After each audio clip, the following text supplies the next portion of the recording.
This is the Dueling Piano Players Podcast, episode 18.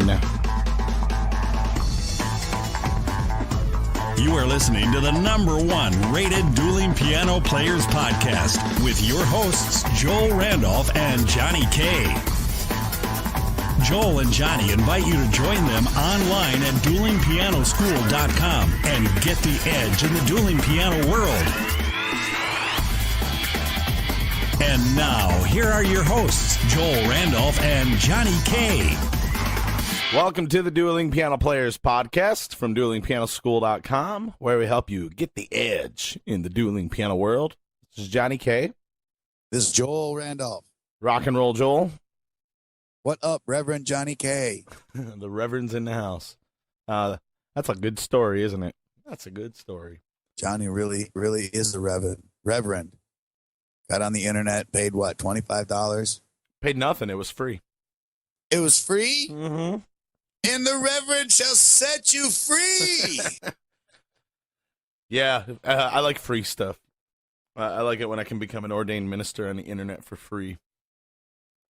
And I did that. I was gonna marry somebody at the club we were working at in Michigan. Somebody wanted to get married there, and I said, "I don't know. Why would you want to get married here? It's a bar." But they loved the place, and they wanted us to play it for them. And I thought, well, that's a good way to save money on a reception.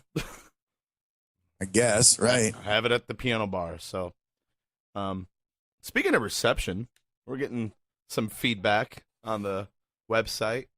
We're getting a lot of questions, right? Oh, yeah. Yeah, well, a couple of things that we seem to be noticing trends around, and we're getting to dealing with them. But one that I wanted to talk with today, Johnny, I got an email from one of our listeners, and lots of our members have had questions in this area, and it's something that you and I have gone through a lot, and that is, dealing with situations that you don't like being in when you're at the club. Most notably players, new players, old players, whatever it is. You're going to end up playing with people who either aren't cutting their weight, or they're too much of a jerk, or too nice, and they get all the girls, you don't like them for that. Whatever the reason, there's going to be people that it's going to be tough for you to get along with. And I think we should discuss, what are some things that you can expect to see happen, and what are some ways of maybe dealing with that? Yeah, I think getting along with people in the gig is definitely a challenge. Well, at least it can be. It shouldn't be. Everybody should just go, hey, we're working musicians. We're making a living working 3 or 4 hours a night, and it's really not a bad gig. But you do come across some people that just take it a little too far. You get the people that really think they're real rock stars, and they get the attitude where they want 7 brown M&Ms in a brandy glass and no green M&Ms, and hey, whatever. I think the bottom line is we're here to entertain a crowd. But how do you deal with somebody that's making it difficult for you? Well, there's some things that you need to think about when you get in that situation, because you are more than likely to cause yourself problems than you are to solve any problems you think that the club has or that the other players have. And so I think we should talk today, Johnny, about the 3 ways to not sabotage yourself. Good call. And things I want you to think about, folks, when you're about to make a move. And trust me, I've made lots of moves throughout my musical career. Oh, yeah, me too. Yeah.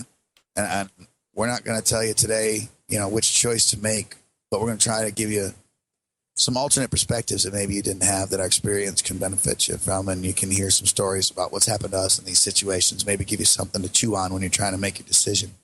But you should always remember these 3 things. What's going to be good for yourself, what's going to be good for business, and what's going to actually happen when all the dust settles. And if you take just a couple seconds and think about those 3 things, Johnny, I think usually not only is it a good idea to stop and take 3 seconds to think about something, but that can really put some of these issues in perspective for you right quick, wouldn't you say? Yes. In fact, if I would have probably focused on these 3 things several years ago in my traveling days, I probably wouldn't have had to travel so much.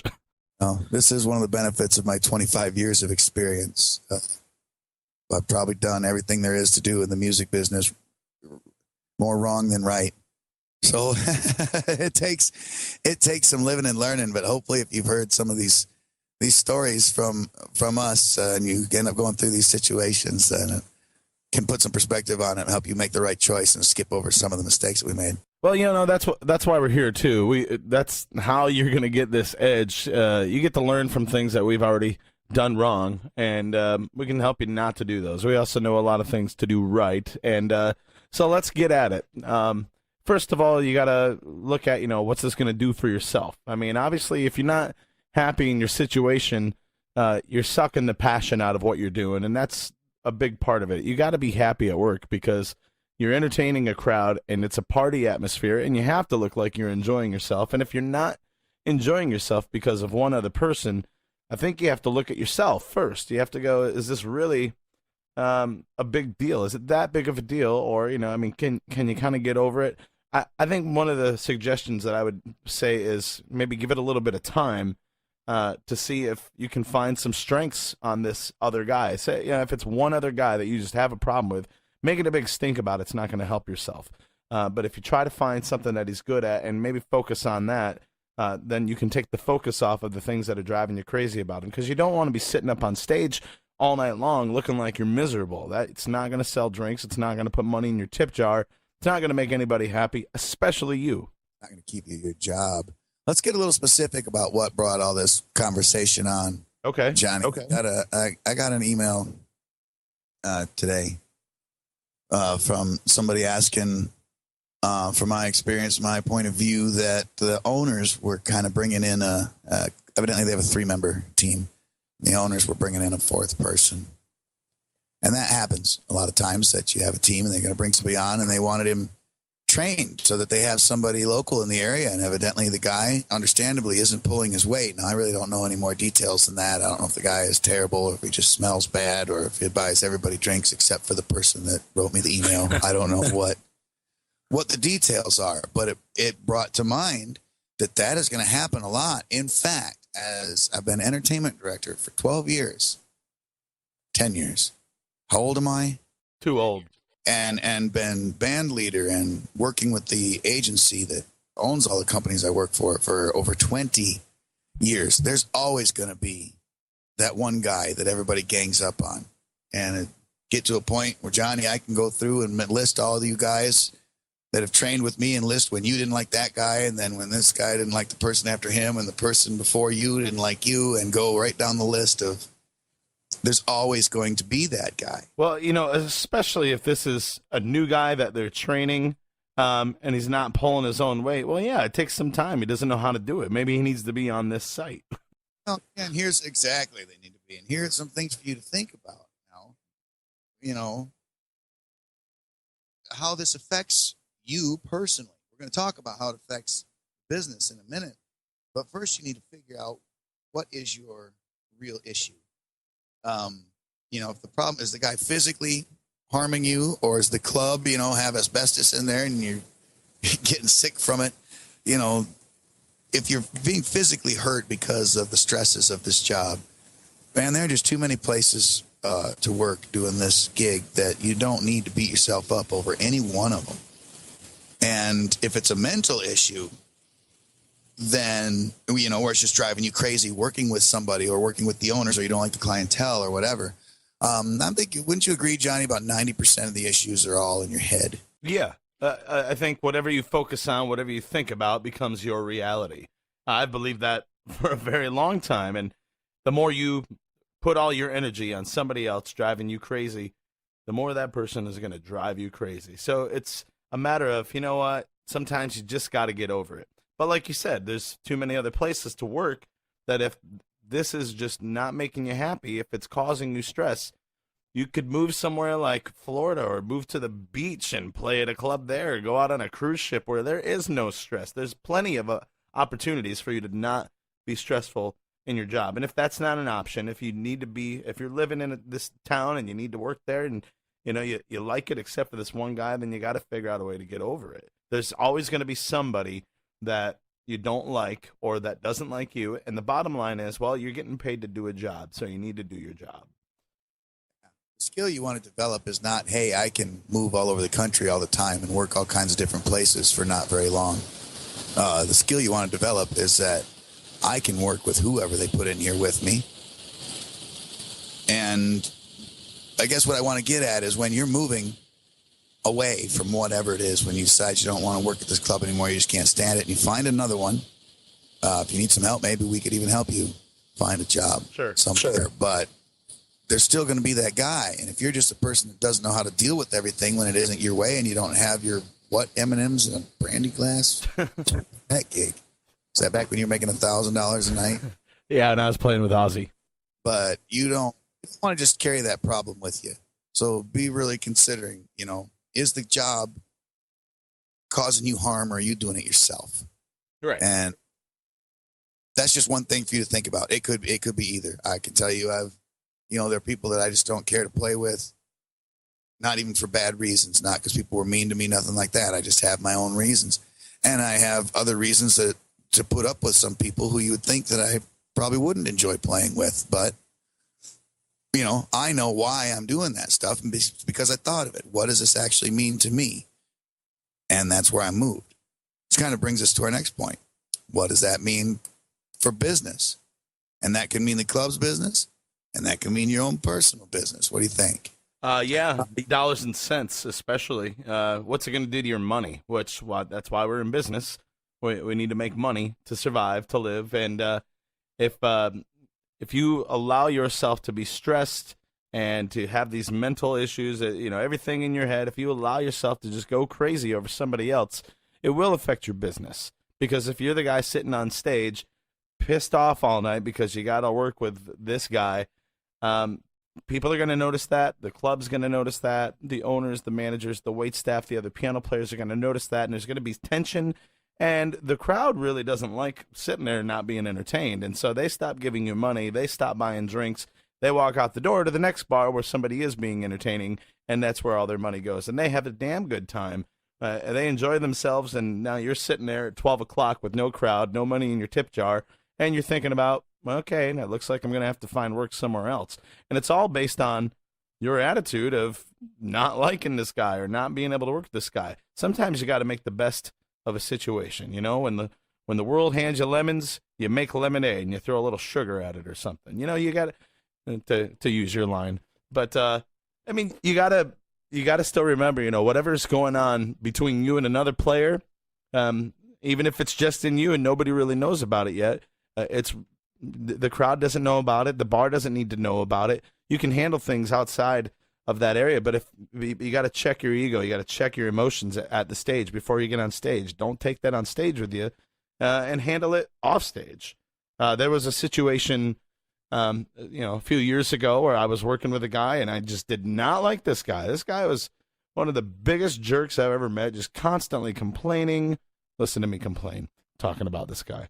And, you know what? We had it out, off stage. We'd go in, the back storage room or something and just kind of yell at each other a little bit. And when we got on stage, as far as the crowd was concerned, we were best friends. We were making each other look good, having fun, and the business kept going. And the bar owners didn't have any clue that we didn't like each other, but we got on stage and we acted like we liked each other because that's our job. So you got to remember, you're still getting paid to do a job. So sometimes you got to suck up your emotion and go, you know what, I'm going to work. Right. And I've heard it said back, 'cause I've given this speech before, Johnny, and I've heard it said back to me, well, he is hurting our business. And while I feel people can do negative things that can actually cost you money and bad decisions and all of that, we can say is taking money from us. And that's true to an extent, but I want you to understand that that's not what we're talking about here. That, I had him going and he played some stupid song and killed the mood of the crowd. That is certainly something you don't want to do, something you want to know, but that's not something you expect a rookie, if it's a new guy, to know. If it's not a new guy, well, then yeah, that's a bad thing. But what we're looking at is you're not going to help anybody by reacting negatively to this guy. Everybody's going to lose even more money because you're just feeding off that bad energy. And what I would suggest you try to do is say, okay, this guy is causing problems. He's having little trouble getting the flow of the show, or he doesn't know the right songs, or he just keeps putting his foot in his mouth, man, take over. Do an extra good job then. It does two things. First, it makes the show better, and so hopefully you get some more money out of it. But two, it shows the club owners and the people who are paying you to do that job that, you aren't just cashing in. You're going to shine up there when, oh my gosh, this guy's doing terrible, and you are actually putting on the best show you've ever done. They remember that stuff. And that's when I say it's good for business. I'm not talking about the tips you might have made that night. Of course, you want to do that. But I'm talking about when people think about you, are they going to remember that other guy didn't know what he was doing? Or are they going to remember that you really did know what you were doing? Right. That's very important. That's a good way to keep your nose clean. You got to, you got to be the guy that works with everybody well, that plays friendly, that nobody has a problem with. And that way, he'll take care of himself. If he's really the issue, he'll take care of himself. He won't be working there long. You can only go so long. Ask me how I know. You can only go so long with that kind of attitude and pissing everybody off before they finally go, you know what, we're sick of hearing about it from everybody else. As long as they're not saying it about you. And by the way, I wanted to bring up the guy that sent this email in. I think he's been doing the gig for about 2 years. So the timing is just about right, where you're 2 years into it, and now you've got it kind of figured out, and somebody else is coming in, and it's like, man, he's just screwing up my whole game. Yep, that's about the time that you're going to start noticing that kind of thing. Because it wasn't just 2 years ago when people were saying the same thing about you, right?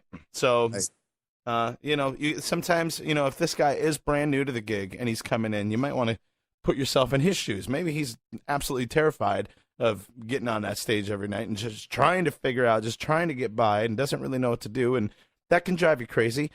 So maybe you actually befriend the guy and try to help him along, but, don't tell him what to do. But maybe, try to give him some pointers or back him up. Give him some good examples to learn from. Be the guy that nobody complains about, that everybody learns from, that is kind of taking control of the situation and knows how to handle it. Yeah, mostly a lot of this is what we're saying is you just keep yourself good. And when the axe starts swinging, hopefully your head won't be under it. And that kind of brings us to the third point here of what's actually going to happen. It's all said and done. When the dust settles, folks, your opinions and what you want really don't have a whole lot to do with it. The club is going to be going whether you like it or not. So that stuff only matters to you. And that's why I started off by saying, first you need to know what it is that you're about. Then you need to know what's going to be good for business, the clubs and your own. And when the dust settles, that's what's going to happen. Now, in the case of one of our members was asking me about, and a lot of this has been about new guys coming in, and it's newer guys. I mean, people that I would still call rookies asking about the new guy. Right. But, first of all, like you said, remember, it wasn't that long ago that you were there. But secondly, from the club point of view, they've got to bring those people in and train their own. They can't keep it. It doesn't happen that clubs keep flying in and paying expensive players. It's just, I haven't seen it happen. Maybe one guy every now and again, a couple. But for the most part, every club tries to breed their own entertainment. And it's going to happen. So you may as well start getting used to it. Yeah, you want to be open to the idea of building a team. That's what the company wants to do anyway. I mean, it's going to cost them a lot less to have somebody there. But when you build a team and you have that consistency, you can put on a better show and you can make more money for the business, for your tips, for yourself. All together, everyone, the word team, together, everyone achieves more. And by the way, when the dust settles, what's going to happen? Absolutely nothing. You're going to keep playing. You're going to keep getting paid. And the club's going to survive. And people are going to come in and they're going to like that guy because he's going to bring something new that you never thought about doing. And all of a sudden, okay, he's found his place, Remember if you were a pain in the ass or not.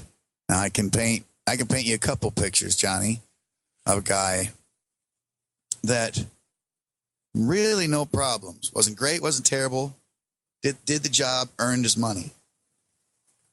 But man, was just a pain in the butt. This guy was mean to me. That waitress didn't do what I wanted. The other piano players are making fun of me. And I mean, making a big stink out of it. Talking about me? No, no.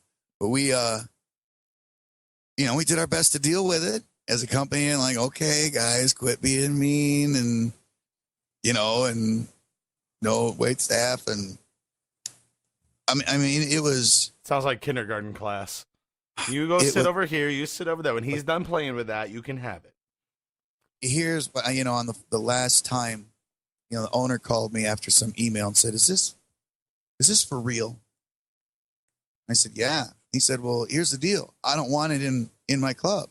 I don't care. Whatever the bickering is has nothing to do with me selling drinks or you singing songs. Get it out of my club. That's the truth. And brother, that's what and then, so that's what it was. The people wanted to get everybody else fired, and it came down to, hey, we got nothing to do with that. Leave it at home.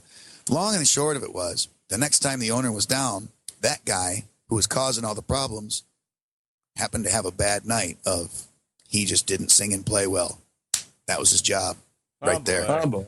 Normally, they would always having a bad night, but he caused a pain in the butt, bad night. You're out. Yep. And so all the stuff that he thought he was doing good for himself, all they remembered when the dust settled was that he was a pain in the butt. Yeah, I think we mentioned in a podcast before about getting along with the other players and the other wait staff and managers and making sure that everyone likes you. Didn't we say something along those lines? I think, yeah, making yourself more valuable. Yeah. The bottom line, you guys, be the absolute best you can be, and you worry about that, and don't worry about anybody else. Figure out how to make it work. If you can't figure that out, well, there's the door. You can always leave. But, really think about it. Long-term effects, how's this going to affect you? If you quit a club because you don't want to work with some guy, the next club you go to, they're going to hear about it. And they're like, oh, if this guy's just going to quit, 6 months later after he doesn't like somebody, why should we keep him around?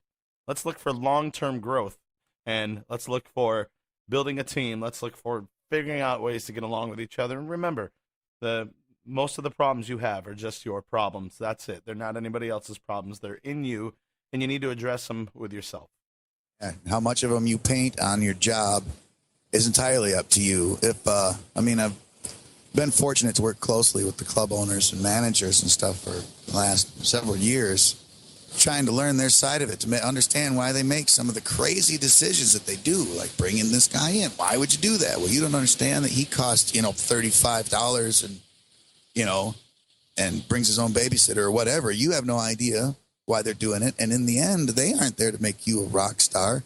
They've got their own bills to pay and hungry children to feed and whatever other cliche you want to throw on there. And the decisions that they make are not based on whether you're happy or not.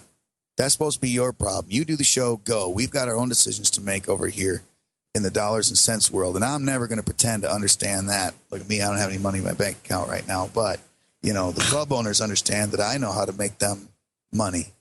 And while I've caused my share of problems, I do it over stuff that I believe in. When they're going to remember that I was a pain in the ass, they're going to remember why. Right. So that's different for being a pain in the ass over everything. But for the most part, I try to deliver no matter what they hand to me best I can. And when they, decide that maybe that wasn't the best decision, then they come around and go, hey, we decided we don't want this guy on here after all. Right. Take care of yourself, you guys. Yeah, that's what you got to do. And that's it for today. We'll see you again next week. And we'll be talking about, we have no idea yet. So why don't you get on the forum and let us know what else is bugging you. Some stuff that we got coming up, just because some interviews have been lining up for us, Johnny. Cool. We've got an interview with, I think he's several-time cycling champion, to give us some health and wellness type advice. I've talked to him about he's got a store right next to our club here in Raleigh. And so I was talking with him about, different ways that we traveling musicians and even sedentary musicians beat ourselves up. And when you feel good, you got a much better attitude on stage and everything seems to go better. So I think we're going to interview with him and see some things that us travelers can do to stay a little bit healthier.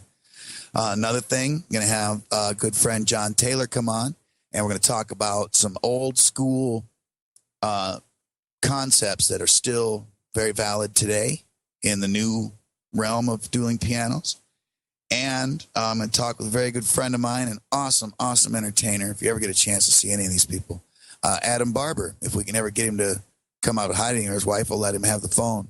And we're going to talk about some ways to generate tips. Adam is a good guy that's just, people just love throwing money in the tip jar when he's at the club. So, of course, we love having him there. So we're going to get him on just to listen to him talk, because that's as much fun as anything, and hear what he has to say about making some tips. Cool. So look for our interviews with Adam Barber, John Taylor, and Lance Armstrong coming up real soon. That's the cycling guy, right? I didn't know he lived in Raleigh. That's cool. All right, guys. We'll see you next week. Get into forums, talk to us, let us know what you think, and what else we can do for you. We're rocking it, man. Yeah, thanks for the emails. We're glad you guys are keeping in touch with us, and anything at all, let us know. And we'll see you next week on the Dueling Piano Players podcast. That's Joel Randolph. That's Reverend Johnny K. You have been listening to the #1 rated Dueling Piano Players podcast. Join us now online at duelingpianoschool.com and get the edge in the dueling piano world.